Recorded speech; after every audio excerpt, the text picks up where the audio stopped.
parte de que el diagnóstico tiene que ser al momento del nacimiento o en los primeros días del nacimiento. Cuando hacemos la primera valoración del neonato, cuando nos toca recibirlo o a la semana cuando regresa para su tamiz neonatal y esas cosas, tenemos que tratar de diagnosticar esto porque cualquier retraso va a representar pues una alteración en el pronóstico del niño con una displasia del desarrollo de la cadera. Les decía, bueno, que tenemos la maniobra de Barlow, que es una cadera luxable, es decir, una caderita que está en su lugar y se puede subluxar o luxar. Ya les mandé por ahí el video al grupo entonces. Y la maniobra de Ortolani o signo maniobra de Ortolani, que es lo contrario, una cadera luxada que se puede volver a meter en su lugar. Recordar que estos se pueden negativizar entre los 2 y 4 meses de edad porque el tono muscular del bebé aumenta y entonces la misma fuercita del glúteo y de los aductores, de los músculos del cuádriceps, van a generar también una cierta estabilidad dinámica y pueden ser más difíciles de explorar o definitivamente no poderse realizar o no ser fiables. Por eso es que tiene que ser antes. Que en el caso de los niños mayores, entonces, vamos a guiarnos más por situaciones como la asimetría de pliegues, la asimetría aparente de la longitud de las extremidades, como es el signo de Galeazzi, y en niños que ya están deambulando, incluso con el signo de Trendelenburg, que es una cojerita, porque la cadera que está subluxada, cada vez que el niño pisa, se asciende, y entonces la persona tiene un desbalance pélvico y camina con una cojera. El diagnóstico de imagen o los paraclínicos, vamos a tener pues obviamente la imagen, es decir, el diagnóstico tiene que ser clínico. Una vez que tenemos la sospecha clínica, vamos a ir a los paraclínicos. Perdón, me están comentando que de la sección 4 todavía estaban en otra clase, ¿ya se sumaron?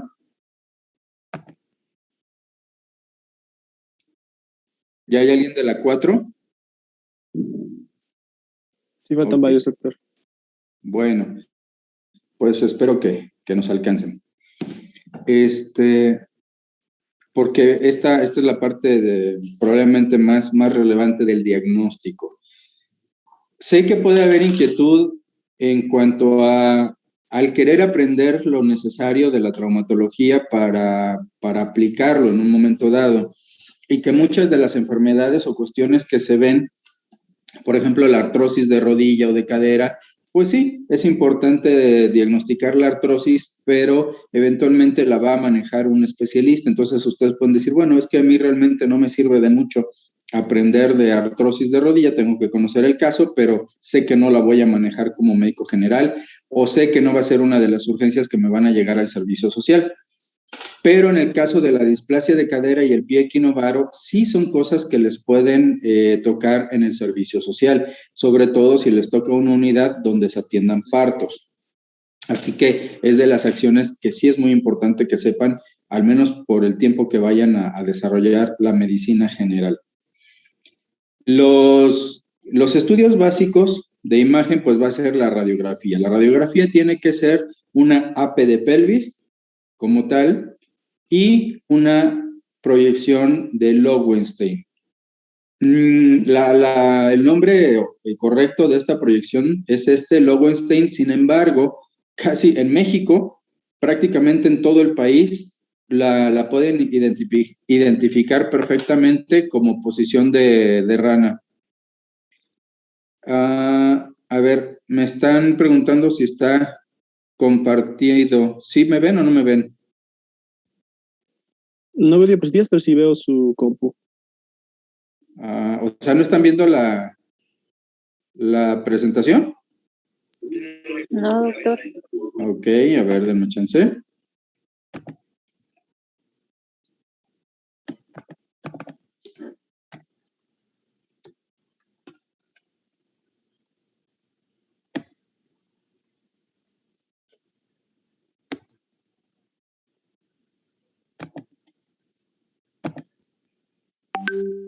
¿Ya la ven?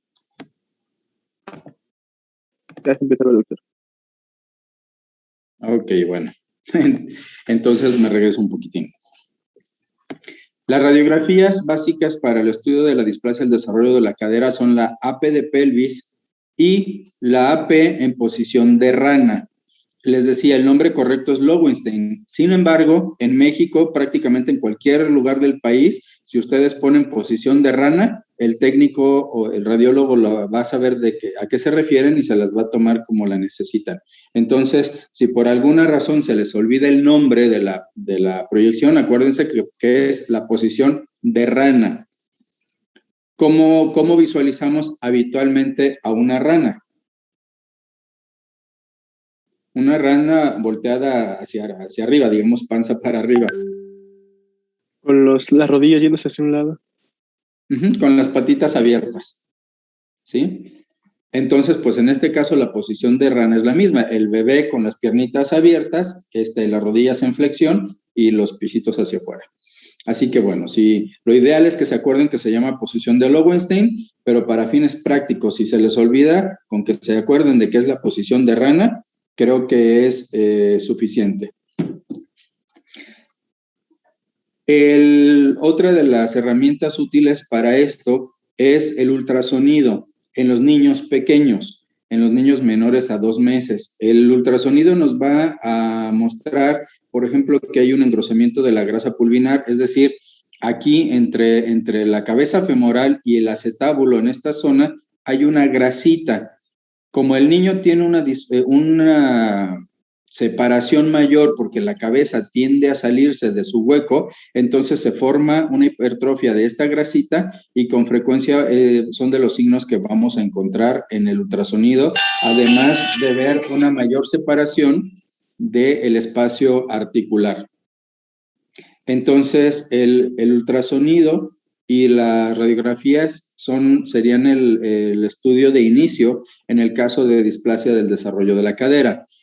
Aquí hay un par de consideraciones importantes. Una de esas consideraciones es que los rayos X, hay autores que dicen que no sirven antes de los 3 meses de edad y aseveran que no sirven antes de los 3 meses de edad porque antes de ese tiempo no se ha presentado esto que es el núcleo de osificación de la cabeza femoral. Entonces, vemos el femurcito un poco más delgado que esto y no vamos a ver la cabecita. Por eso dicen algunos autores que no sirve la radiografía, los rayos X básicos en este caso. La realidad es que yo creo que el que no sirve es el explorador. Por supuesto que sirven. Sirven si sabes lo que vas a ver, si sabes interpretar lo que estás viendo. Entonces, a veces se menosprecia un poquito la capacidad del médico en formación y entonces el especialista dice, mira, para no cometer equivocaciones, tú quédate con la idea de que no sirve, no lo pidas, tú no estás capacitado para verlo, entonces mejor no lo pidas. Yo creo que debería ser al contrario, decir, ok, sí tiene utilidad y voy a tratar de decirte qué es lo que tienes que ver para que si te llega el caso, sí sepas qué pedir. No siempre se puede pedir un ultrasonido. En una comunidad a veces hay por ahí algún gabinetito radiológico y te pueden tomar la radiografía. Difícilmente te van a hacer un ultrasonido. Y la siguiente aseveración es precisamente, o consideración, precisamente relacionada al ultrasonido, que el ultrasonido es explorador dependiente, que si tu ultrasonografista no sabe usar el transductor adecuadamente y buscar patología de músculo esquelético, pues entonces te vas a ver limitado en la utilidad del ultrasonido. Por eso tiene ahí sus consideraciones. Entonces, ni es cierto que los rayos X no sirven en neonatos, por ejemplo, en el recién nacido, ni tampoco es cierto que el ultrasonido no sirva después de los 2 meses de edad. Tiene ahí sus consideraciones. Lo importante es entender qué es lo que debemos observar en estos estudios. Así que bueno, quédense bien con la imagen que estamos viendo ahorita abajo, en la letra A, la AP de pelvis, que en este caso es normal, solo se está ejemplificando cuál es la proyección, y la posición de Lowenstein, que también en este caso es normal. Lowenstein o de ranita. Aquí lo que vamos a ver básicamente en la AP es que ambos fémur van a apuntar hacia arriba y que en la de Lowenstein ambos están abiertos más o menos a 45 grados, de modo que el fémur prácticamente se alinea con la cavidad acetabular, se centra con la cavidad acetabular, como pueden ver aquí.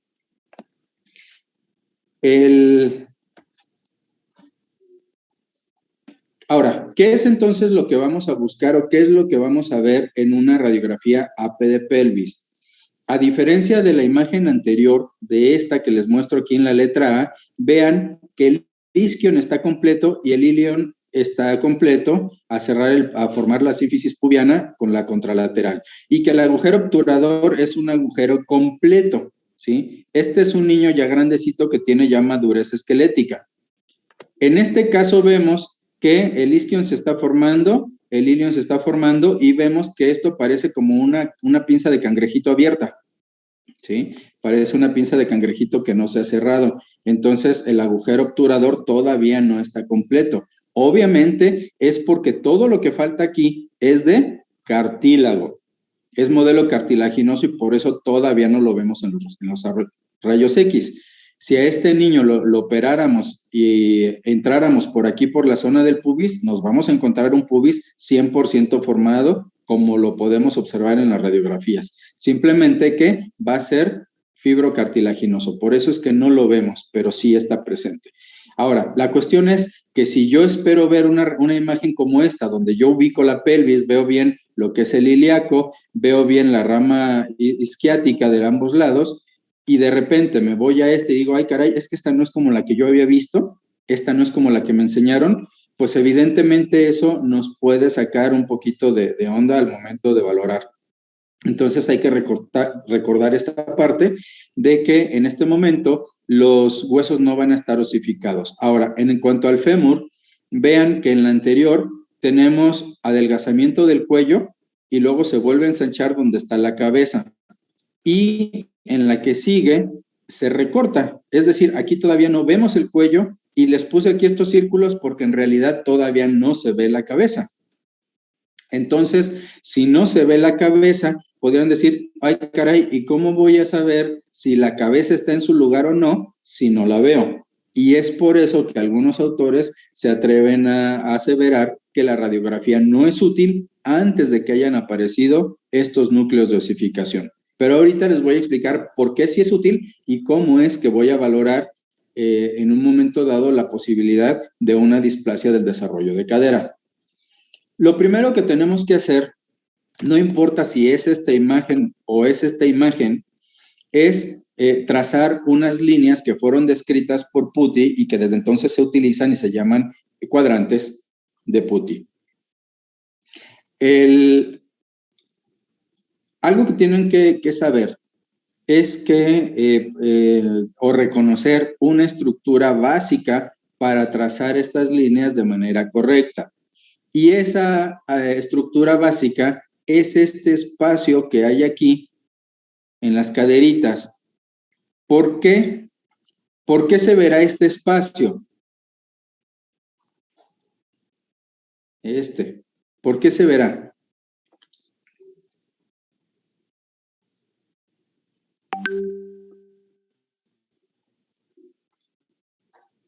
Creo que es porque tienen más cartílago. Porque todavía es modelo cartilaginoso, todavía no es hueso. ¿Me están escuchando fluido más o menos? Sí, doctor. ¿Sí? Ok, bien.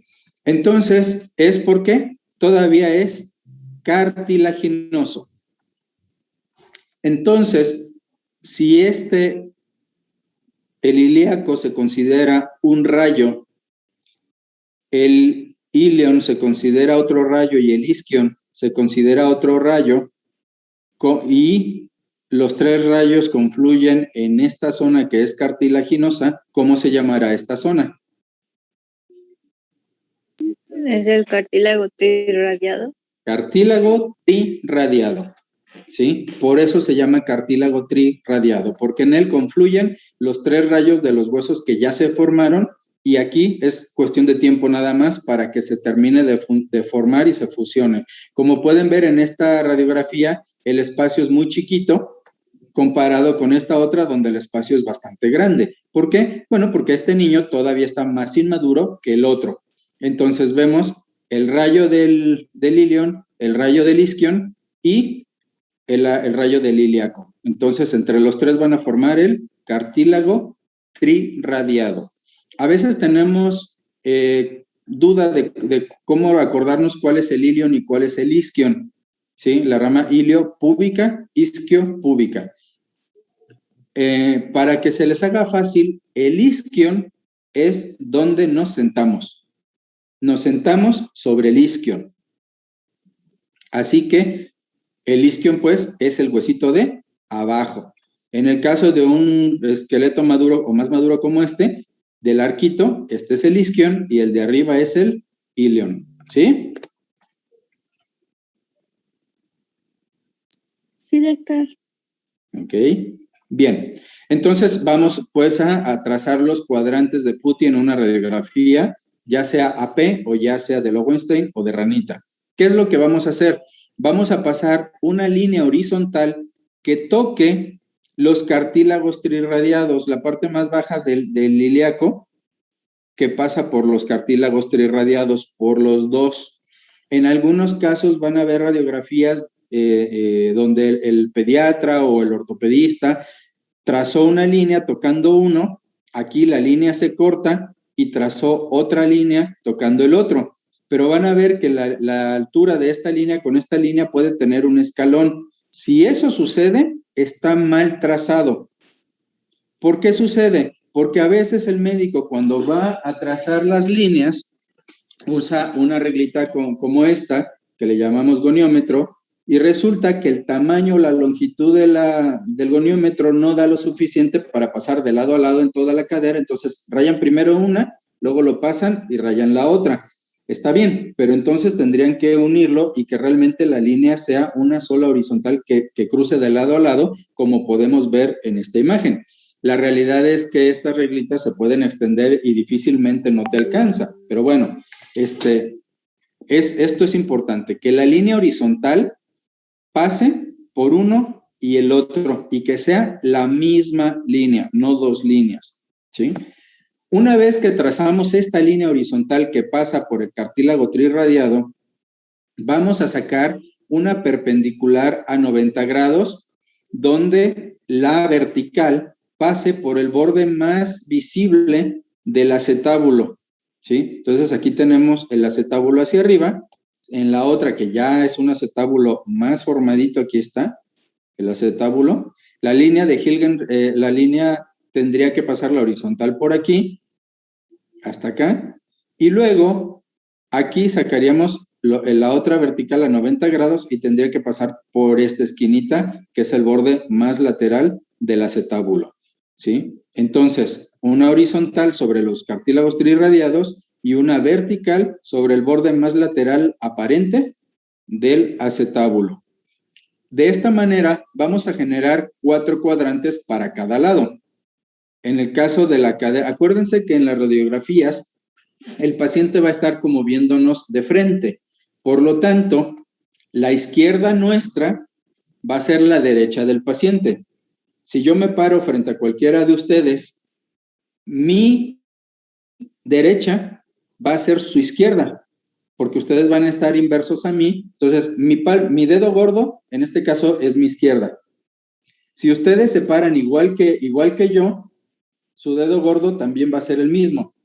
Pero si se paran de frente a mí, va a estar invertido. Entonces aquí es igual. La derecha de la radiografía va a ser nuestra izquierda y viceversa. Así que, por lo tanto, esta es la cadera derecha y esta es la cadera izquierda. No voy a hablar de una imagen. Si yo hablara de una imagen, les diría a la derecha de la imagen, que es esto, a la izquierda de la imagen, que es esto. Pero no, estamos hablando de una radiografía. Y una radiografía de manera internacional, para que nos entendamos con los chinos y los holandeses y los australianos, la derecha de la radiografía, perdón, la izquierda de la radiografía es derecha del paciente, ¿sale? De modo que esta es cadera derecha y esta es cadera izquierda. Bien, aquí una vez que trazamos estos cuadrantes, vamos a tener entonces que para cadera derecha tenemos un cuadrante súpero externo, acá ya se acabó el cuerpo, súpero externo, un cuadrante súpero interno, un cuadrante ínfero externo y un cuadrante ínfero interno. ¿De acuerdo? ¿Sí me siguen? Sí, doctor. Ok, ¿no se ha cortado mi audio? No, doctor. No, doctor, todo bien. Perfecto. Bueno, entonces, si ya entendimos eso, la cabeza siempre se debe alojar en el cuadrante ínfero interno. Ínfero interno. Si la cabeza está superando la línea horizontal o se sale de la línea vertical, entonces ya no está bien centrada y por lo tanto ya no está en su lugar. Les decía hace un momento que en esta imagen, por ejemplo, todavía no tenemos núcleo de osificación del cuello y no tenemos núcleo de osificación de la cabeza. Por lo tanto, veríamos hueco. Como vemos en esta imagen de aquí, ahorita vamos a regresar acá. Entonces, si se fijan, parece que se hubieran amputado el fémur y tenemos hueco aquí, tenemos hueco acá, no hay nada. Entonces, aquí es donde dicen la cara, y entonces, ¿cómo voy a saber si está o no está bien centrada? Bueno, pues porque aquí hay un detalle anatómico. Ese detalle anatómico tiene que ver con la forma del fémur. Es de esas cosas que leemos en primer año de la facultad y que después creemos que no sirve para nada. Pero aquí se van a dar cuenta que sí. El fémur, si sacamos una línea longitudinal a su diáfisis y sacamos una línea longitudinal al cuello del fémur, van a generar entre esta línea y esta línea, bueno, me voy a ir a la otra que sí tiene cuello, aquí. Entre aquí está el cuello, saco una línea longitudinal y luego saco una línea longitudinal al fémur. Y aquí me van a generar un ángulo. ¿Cómo se llamará este ángulo?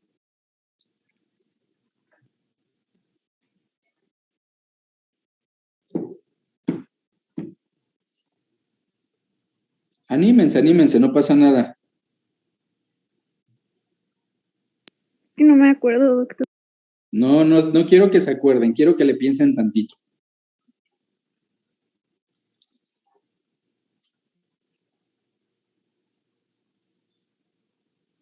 Es una línea que va por el cuello y una línea que va por el fémur. Y entre ambas forman un ángulo. ¿Cómo se llamará ese ángulo? ¿Acetabular? No. Porque no dije acetábulo en ningún momento, dije fémur.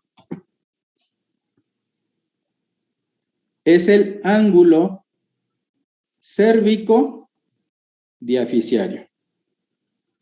El ángulo que forma el cuello con la diáfisis. Cuello, diáfisis, ángulo cérvico diaficiario del fémur. ¿Qué quiere decir esto? Que el fémur no es así como un cerillo que tiene la cabeza, lo redondito acá y aquí cae el acetábulo. Aquí no hay un ángulo, aquí estamos rectos, entonces se genera un ángulo de flexión interna y se los dije de hecho la vez pasada, acuérdense, cuando les dije que el acetábulo estaba así y que entonces el fémur se doblaba y se giraba para empatar, ¿se acuerdan? Cuando hice este gesto. Bien, entonces el fémur se gira hacia abajo y va a generar un ángulo cérvico diaficiario y una pequeña rotación para embonar en el acetábulo. Este ángulo cérvico diaficiario tiene una media. La media dice que es de 128 más menos 5 grados.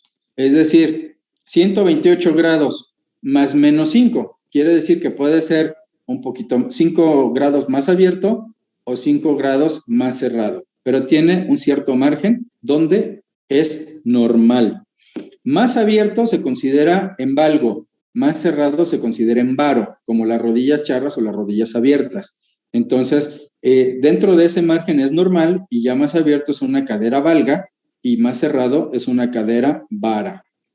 Si el niño no tiene un varo o un valgo, si está más o menos normalito, Vamos a tener entonces que la línea entre el cérvix del fémur o el cuello del fémur y la diáfisis me van a dar un ángulo de 128 más menos 5. ¿Qué quiere decir? Que puede ser de 123 a 133. 128 menos 5, 123. 128 más 5, 133. Entonces, de 123 a 133 grados es normal para cualquier persona. Y eso no cambia si eres niño o eres anciano.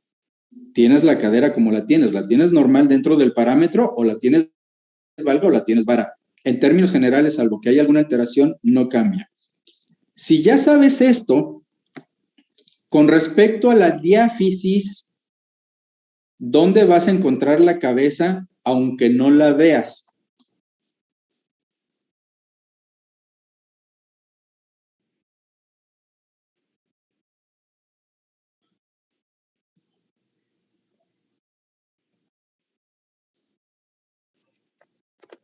A ver. Aquí no se ve la cabeza. ¿Dónde la voy a encontrar aunque no la vea?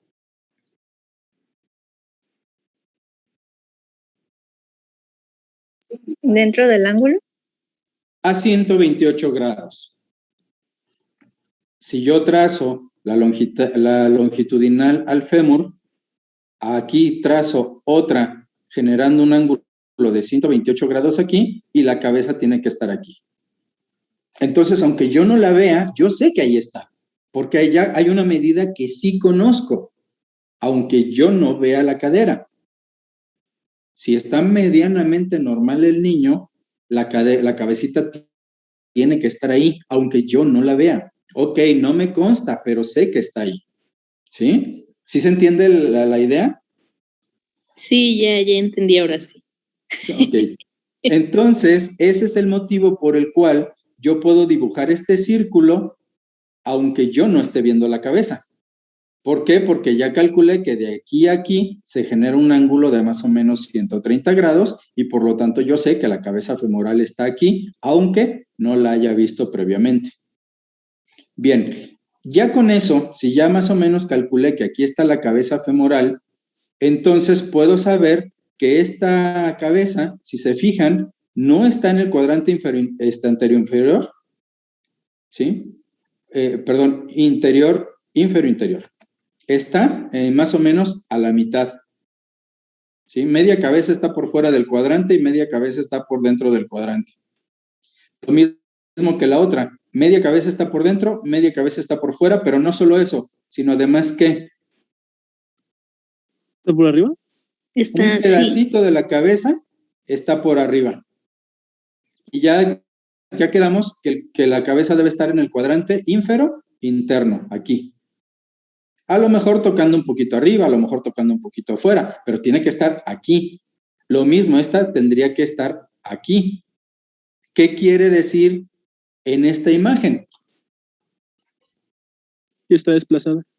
Que no está en su lugar, que está desplazada. Si hacemos un ultrasonido, es muy probable que veamos que aquí la grasita pulvinar, la grasita que hay aquí, está muy crecida y está desplazando la cabeza hacia afuera. Bien, y una tercera medición importante, que es el ángulo acetabular. ¿Cuál es el ángulo acetabular? Ya, perdón, ya que tenemos nuestra línea horizontal del cartílago trirradiado, vamos a trazar una línea que pase hasta el borde más lateral del acetábulo, igual que pasó la otra línea que les voy a preguntar el próximo martes cómo se llama la horizontal y cómo se llama la vertical, porque tienen un nombre. Entonces, aquí se va a formar conforme a la horizontal y esta otra línea se va a formar un ángulo, ¿sí? Este ángulo que se forma para ambos lados, al nacimiento debe ser menor a 30 grados. Si está igual o mayor a 30 grados, si está a 30 grados está limítrofe, pero si está a 30 grados y tú encuentras la cabeza excéntrica, pues ya puedes pensar que por lo menos hay inestabilidad. A lo mejor no una displasia todavía, pero hay una inestabilidad. Entonces, al nacimiento tiene que ser menor a 30 grados y ahí ir bajando, bajando, bajando hasta que quede arriba de 20 grados, dependiendo de la edad. Entonces, al nacimiento 30 grados, por ejemplo, si aquí sacamos nuestra horizontal y sacamos nuestra línea de vertical, ya les iba a decir el nombre, y hago mi ángulo, pues vemos aquí que el ángulo incluso en este caso va a ser un poquito pequeño. Están casi horizontales estos cartílagos. Pero bueno, tiene una buena cobertura. Entonces, aquí vemos ya que este ángulo, si recorremos nuestra línea vertical para acá y hacemos un cuadrante, un plano cartesiano aquí, pues si se fijan sobre la vertical, estamos casi a 45 grados. Este ángulo mide fácilmente 40 grados. Está súper abierto. Si esta es la vertical, vean, estamos súper abiertos, entonces prácticamente miden 40-45 grados, lo cual implica desde ya que aunque sea un esqueleto inmaduro, aunque no podamos ver la cabeza, como dicen algunos autores, sí podemos inferir que se sale del cuadrante y podemos ver en los ángulos que están demasiado abiertos. ¿Qué quiere decir que están demasiado abiertos? Que como les dije, la cabecita no generó estímulo arriba, no generó concéntrico, porque el paciente estaba en podálico, por ejemplo, o estaba apretadito, y entonces el borde acetabular no hizo esto, no hizo cobertura, se mantuvo así. Por lo tanto, tenemos un ángulo más abierto. ¿Qué quiere decir? Que la cabecita está haciendo esto, se está fugando, y por eso lo va aplanando en lugar de tener una concavidad. ¿Sí se entiende esta parte? Sí. Ok, entonces, con la sospecha clínica por las maniobras que hicimos y con esta imagen, ya podríamos inferir que el niño tiene una displasia del desarrollo de la cadera. ¿A qué grado? Pues no sé. Entonces, ¿cómo lo voy a definir? Bueno, está una clasificación radiográfica que se propuso en el 87, que la propuso Tonis, de las pocas que hay, donde dice, el grado 1 es una cadera reducida con displasia acetabular. ¿Sí? ¿Cómo sería en imagen esto de cadera reducida con displasia acetabular?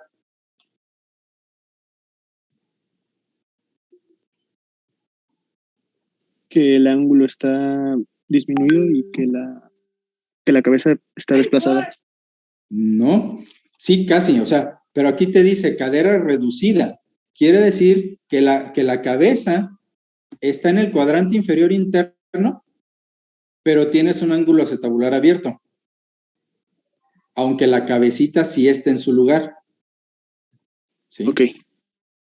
Si tienes la cabecita en su lugar, pero se puede mover, es una cadera inestable. Y si tomas una radiografía, ya sea esta o la de Lowenstein, y ves que tu ángulo está demasiado abierto, dices, ah, caray, pues sí, la cabeza está en su lugar, pero tiene displasia acetabular, entonces es un grado 1. ¿Sí? Un grado 2, displasia, pero con cadera subluxada. Esta cadera se considera subluxada porque no está en su lugar.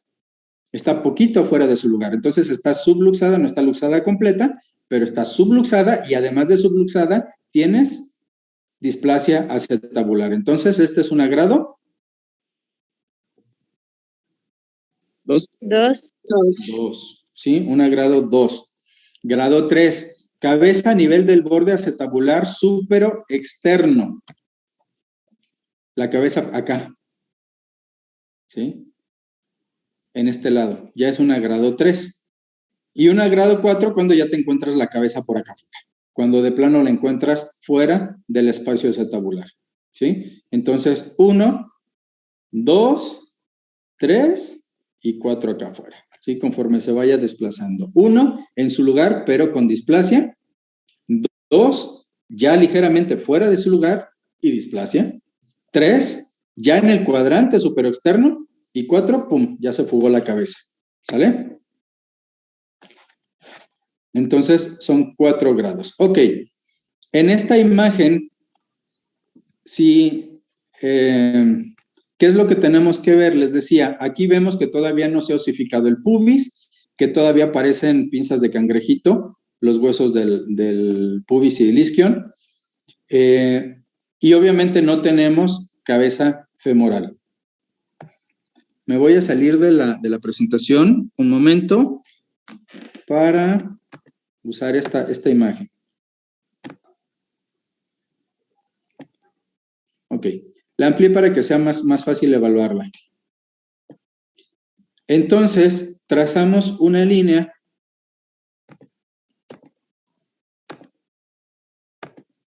que pase por el cartílago trirradiado, ¿sí? ¿Les gusta ahí? Sí. Y Sí, me sigo hasta el otro cartílago trirradiado, ¿sí? Ahí estoy. Después trazo otra línea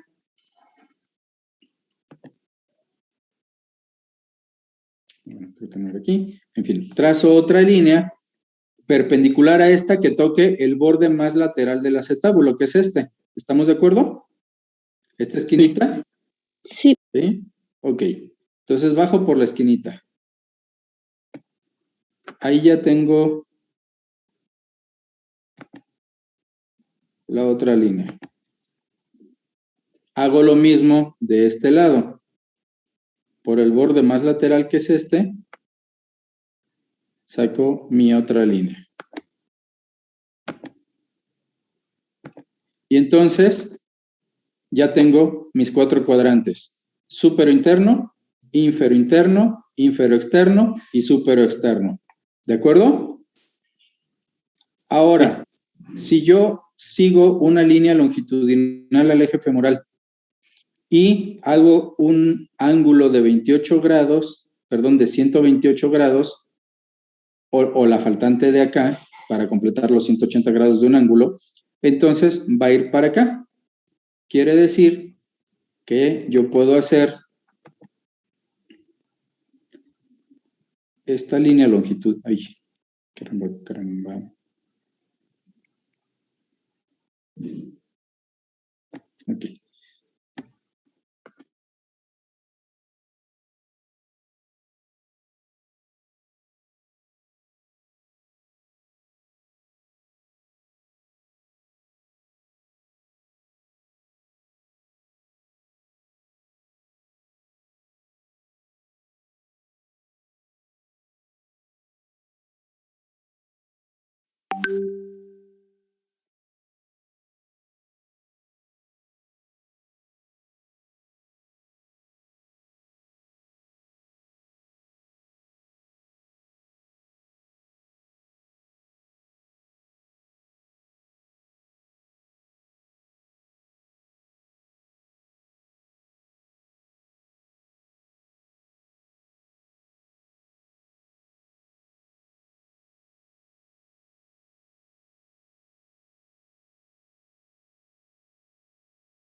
Espero permiso para compartir.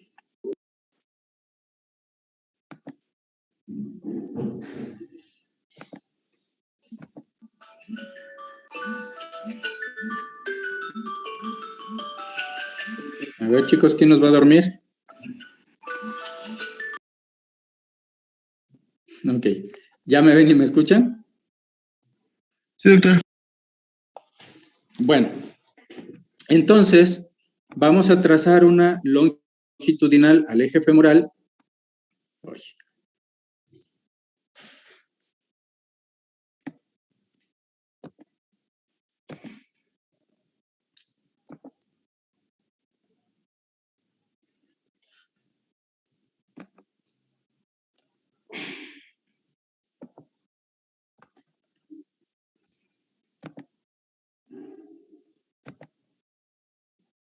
Y sobre esta longitudinal, quedó un poquito chueca. Ok, ahí. Vamos a trazar la otra línea complementaria que nos da sobre el eje femoral. Aquí.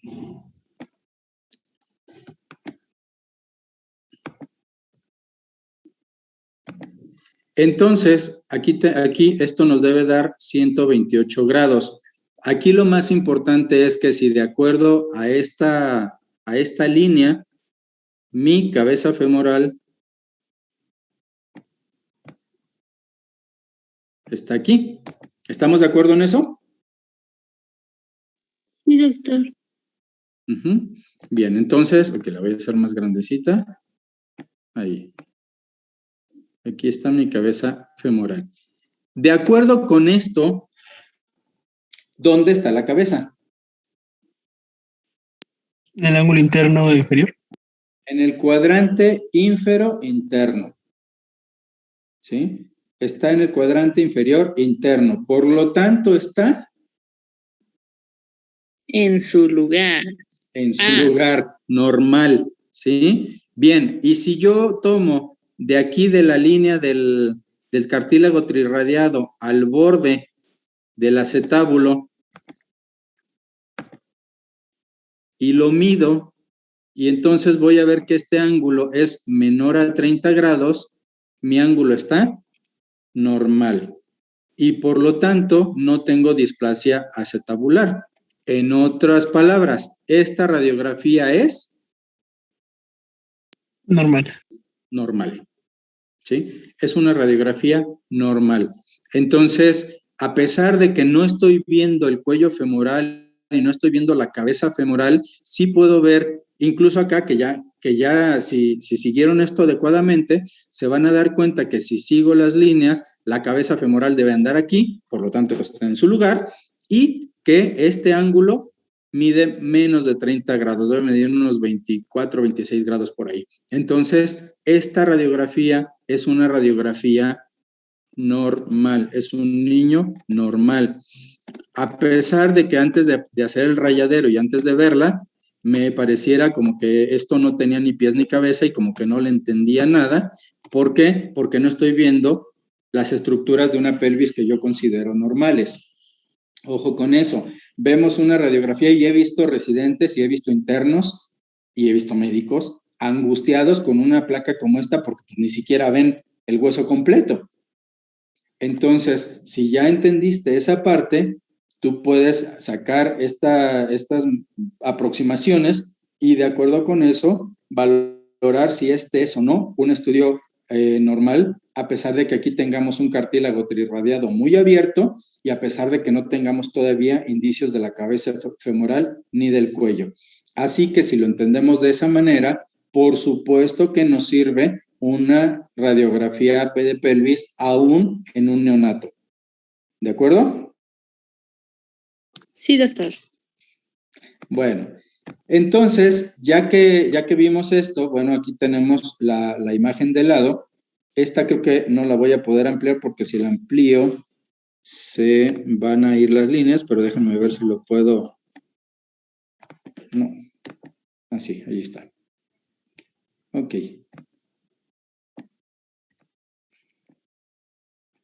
¿Qué pasó?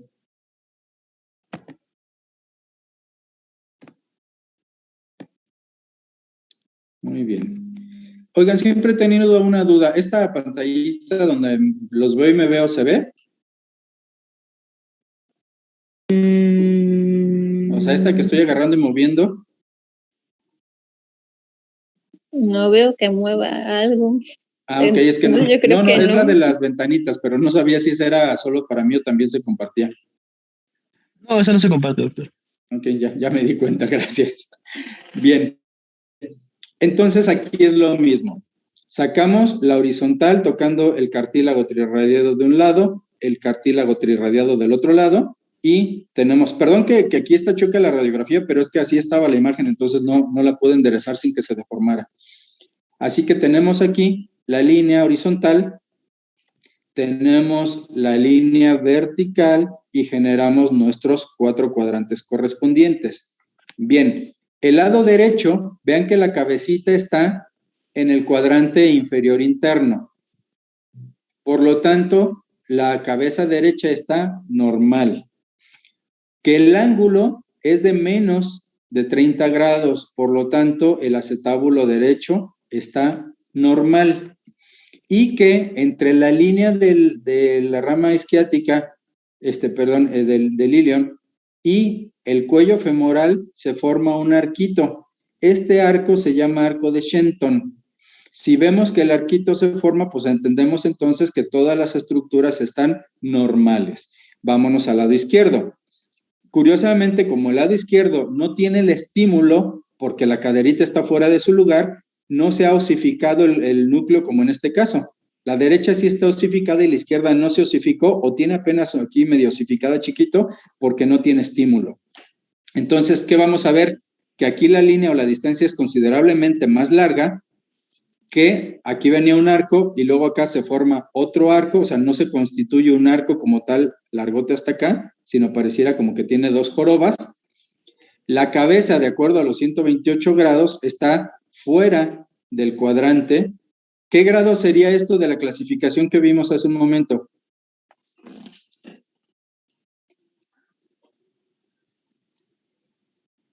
¿2 me parece? Una grado 2. ¿Sí? La grado 1 estaría en su lugar y solo tendríamos el ángulo abierto. La grado 2 ya está fuera de lugar y el ángulo abierto. La grado 3 estaría aquí arriba y la grado 4 ya andaría por acá.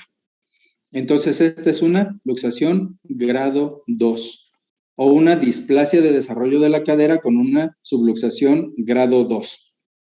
Entonces, podemos ver que a pesar de que en este caso tampoco se ha cerrado aquí la pincita esta de cangrejo y que todavía tenemos cartílagos trirradiados muy amplios y que todavía no teníamos núcleo de osificación de la caderita izquierda, por supuesto que podemos inferir por todas estas mediciones aunadas a las maniobras que ya hicimos, que este paciente tiene una displasia del desarrollo de la cadera izquierda, ¿sí? En este caso es cadera izquierda. ¿Se entiende? Sí, doctor. Perfecto. Bueno, entonces, si regreso un poco, vean cómo del fémur se forma un arquito hasta acá. Y este arquito está bonito. Si lo marco varias veces, va a haber un momento donde lo van a ver como un arco del acueducto. Creo que ya hasta empezó a aparecer una línea aquí. No sé si ya la ven. ¿Sí? Entonces vemos que aquí se forma un arco y acá también se forma un arco. Es decir, estas son caderas limítrofes con una luxación acá. Bien. De acuerdo con esto, vamos pues, ya tenemos el diagnóstico. Displasia del desarrollo de la cadera. ¿De qué grado? Pues ya lo dijimos, grado 1 si está en su lugar, con solo alteración del ángulo. Grado 2 si está fuera de sitio. Grado 3 si está en el cuadrante superior. Y grado 4 si ya se fue. Tratamiento. El tratamiento va a depender completamente de la edad de presentación de la patología, perdón, más bien, de la edad de diagnóstico. Por eso insisto tanto en la relevancia de que esto no lo consideren algo de alta especialidad y no consideren que es algo que no es para ustedes, porque si les toca en algún momento recibir un bebé, es más, si tienen un sobrinito, si tienen en su momento un hijo, una hija, es casi una responsabilidad propia revisar a ese bebé antes incluso de ver si se parece al papá, a la mamá, si tiene los ojos verdes o negros o lo que sea, ¿sí? Y revisarle sus caderitas y ver que esté bien. ¿Por qué? Porque si lo detectamos al inicio, el tratamiento es la enorme mayoría de los casos conservador, a menos que sea una cuestión teratológica donde tenemos una deformidad acetabular o femoral y acetabular importante y que estamos hablando ya de un tema distinto como lo manejamos. Eso es una malformación. Ese ya no sería una displasia del desarrollo de la cadera y pues sí, seguramente podría ser quirúrgica. Pero en el caso de la displasia del desarrollo, ya les dije que lo que sucedió es que el acetábulo no tuvo el estímulo adecuado y al no tener el estímulo adecuado no se hizo hondo y por lo tanto la cabeza no tiene una concavidad donde estar, sino más bien un plato extendido donde medio está, pero puede patinar. Entonces, si ya quedamos que el fémur debe tener 128 grados más o menos, promedio, y que esto debe empatar, pero aquí vemos que el empate es hacia arriba y yo necesito que se haga hondo. ¿Qué tengo que hacer? Modifico la abducción de la piernita, es decir, la abro y fíjense lo que está pasando con la cabeza femoral. Se va hacia adentro, hacia el centro. Entonces, yo abro la cabecita femoral, el muslo, lo llevo a posición de ranita, las piernitas abiertas, y miren lo que está pasando acá. Mi cabeza femoral ya quedó de frente hacia el centro del acetábulo. Entonces, si aquí el niño empieza a tener actividad, cuando se mueve, patalea, juega con las piernitas, está haciendo un efecto en un plato plano o medio plano, que todavía está en formación porque es cartilaginoso, yo empiezo a hacer un estímulo hacia adentro y poco a poco le voy dando oquedad. Y eso me va a hacer que mi acetábulo se vuelva a formar, se forme correctamente. ¿Pero cuándo va a suceder esto? Antes de que pase un fenómeno del que hablamos en la consolidación de las fracturas, que es que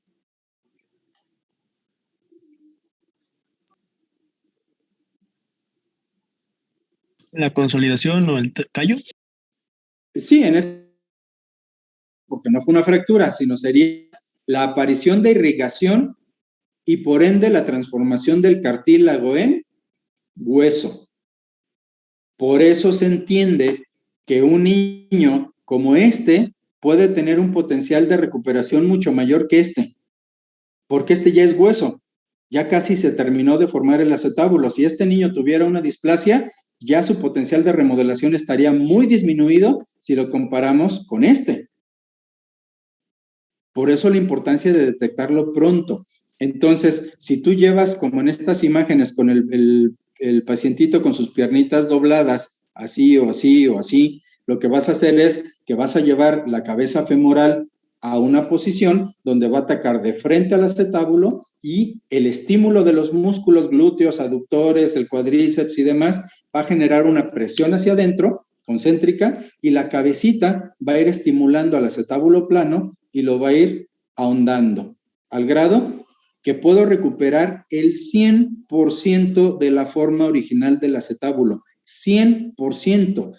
El niño puede ser 100% normal, no 80%, no 70%, 100% normal. ¿Cómo? Simplemente llevando la piernita así y dejándola aquí el tiempo suficiente para que se genere una presión. Con eso, mi niño va a volver a ser 100% normal. ¿Qué pasa si esto no sucede? ¿Qué pasa si dejo que avance en edad y su huesito se va osificando? Pues después, aunque lo ponga en su posición, ya no va a ser tan fácil. Entonces, el tratamiento conservador implica esto, poner al niño con la posición correcta para que la cabecita se apunte hacia el centro y dé estímulo. ¿Cómo lo hago? Bien, el cómo. Lo más popular, el más famoso es el arnés de Pavlik. Aquí yo creo que Pavlik era como más fresa, como más popular que Frechka, porque todo el mundo conoce el arnés de Pavlik y poca gente el cojín de Frechka. E incluso a nivel internacional, si ustedes en la literatura buscan el tratamiento conservador, incluso si se meten a Google y ponen arnés de Pavlik, van a encontrar chorromil imágenes de arneses de Pavlik. Y si buscan cojín de Frechka, van a encontrar 2, 3, 4, no sé por qué. Probablemente tenga que ver, como en todo, la popularidad social de uno y otro. En lo personal, yo prefiero 1000 veces el cojín de Frechka que el arnés de Pavlik. Ahorita les voy a explicar por qué. El arnés de Pavlik, que es este de aquí, tiene la cuestión, me voy a volver a salir de la imagen, de la presentación.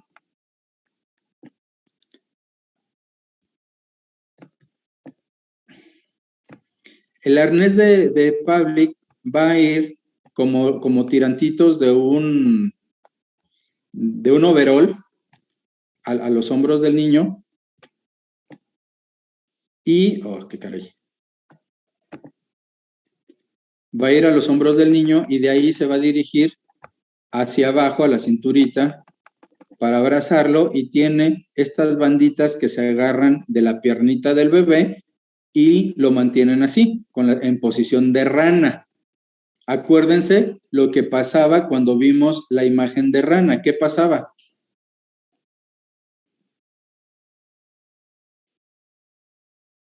La cabeza se hacía más hacia adentro. Se dirigía completamente en eje, completamente al centro del acetábulo, ¿sí? Entonces, si lo llevamos a la posición de ranita, aquí el fémur quedaría apuntando hacia adentro y no hacia arriba como cuando estamos parados. Entonces, ok, ¿por qué no me gusta tanto el arnés de Pavlik comparado al cojín de Fresca? No, bueno, no es que no me guste, pero como yo trato de diagnosticar a los niños muy pequeños, y afortunadamente los que me ha tocado ver si han sido pequeños, en su mayoría, en los niños pequeños, este arnés, como pueden ver aquí y como lo van a ver en todos los comerciales de Google que busquen o imágenes, es esto, es un niño gordito, grandote, ¿sí? Piernudito, que ustedes le ponen los brazaletitos estos y le abarcan completita su pierna y entonces lo pueden tener agarrado de manera estable. En nuestro caso tenemos nuestras ratitas mexicanas, no están así de chonchitas habitualmente. Y entonces, ¿qué va a pasar? Que el arnés les va a quedar flojo, se les fuga, se va y a veces no es satisfactorio. Entonces, por eso es que yo prefiero el calzoncito o pañal o cojín de Frechka. ¿Por qué? Porque en lo que se basa es que la distancia de rodilla a rodilla sea suficientemente amplia para que las piernitas se abran. Y entonces esto es muy fácil de poner. Nuestra gente en las comunidades, aunque sean alfabeta, es como poner un pañal, no tiene ningún chiste. Por lo tanto, es muy fácil de poner y no hay que ajustarlo como en el caso del cojín del arnés de Pavlik. El cojín de Fresca te lo hace el ortesista a la medida, él mide y él valora la posición y te lo confecciona a la medida del bebé y es tan simple como meterlo en una cangurera, como pueden ver aquí.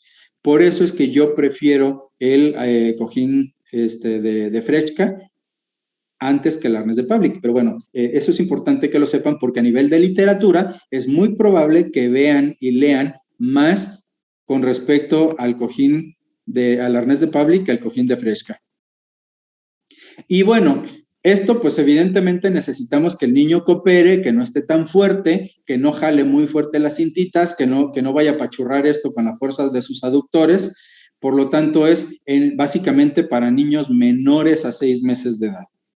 Cuando el niño ya pasó los 6 meses de edad, ya es más fuerte, sus músculos están más fuertes, a veces hay que aflojarlo, hay que estirar los musculitos aductores porque esos jalan las piernitas y las cierran, no lo podemos abrir, ya lo habíamos hablado en la clínica, que a veces el niño tiene rigidez y por eso la mamá se da cuenta que la caderita no la abre, entonces tenemos que hacer la reducción y tenemos que mantener la reducción con un espica de yeso o con un yeso, un pantaloncito de yeso como vemos aquí. Esto es yeso, está agarrado de acá de la pancita, está abierta la parte púbica para que pueda orinar y defecar y está cubierto hasta acá. Se le pone un palito para que este palo mantenga la distancia. Obviamente esto es muchísimo más difícil de cuidar, de mantener, el bebé se ensucia. Acá pueden ustedes cambiarle el pañal al niño sin ningún problema, acá no. Aquí con frecuencia vemos estos niños que vuelven al infantil ya con el yeso todo orinado, todo lleno de popó en estas zonas, pero bueno, pues es lamentablemente lo que se puede hacer y hay que estar pendientes de cuidados de la piel, de rosaduras, de úlceras por fricción y presión y cosas como esa. Bien, sé que terminamos aquí, son las 3. Entonces, esto es el tratamiento conservador. Mañana, el martes, vamos a hablar entonces ya del tratamiento quirúrgico, terminamos el tema y pasamos al de displasia del desarrollo, al de pie equinovaro ducto congénito, que tiene mucho que ver con este tema, podría decirse que son casi primos, que parte de la etiología se comparte y que parte del tratamiento, pues también, al menos en su lógica, se comparte. ¿Alguna pregunta? Doctor, yo tengo una pregunta acerca de los arneses y el cojín. ¿Se le dejan continuamente o se les puede retirar, no sé, unos minutos o...? Se lo quitas para bañarlo, se lo quitas para vestirlo, se lo quitas para cambiar el pañal. Nada más. Y es muy importante lo que acabas de preguntar, porque uno de los problemas, tanto con el cojín de Frechka como con el arnés de Pavlik, son las abuelas. protejan al bebé de la abuela meticha, ¿sí? ¿Por qué? Porque la abuela va a decir, pobre criatura, déjala descansar, mira, está dormidito, quítaselo para que duerma a gusto. Y entonces se quita y ya no está cumpliendo su función. Cuando estaba inútero, el bebé estuvo apretadito con la cabeza de fuera todo el tiempo, no tenía descanso.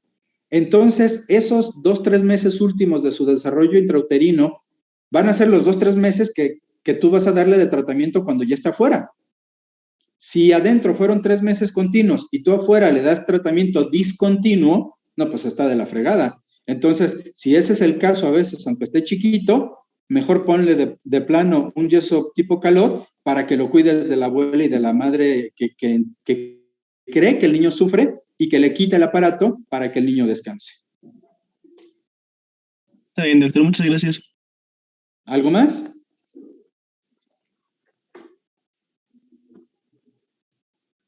Creo que no, doctor. Bueno, muy bien.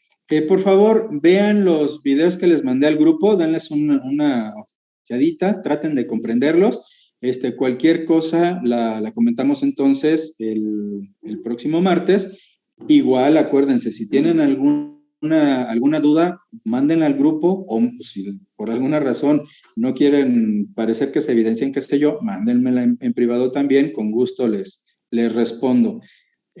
Bueno, pues tengan un buen fin de semana y nos vemos el martes. Bonito fin. Muchas gracias. Gracias.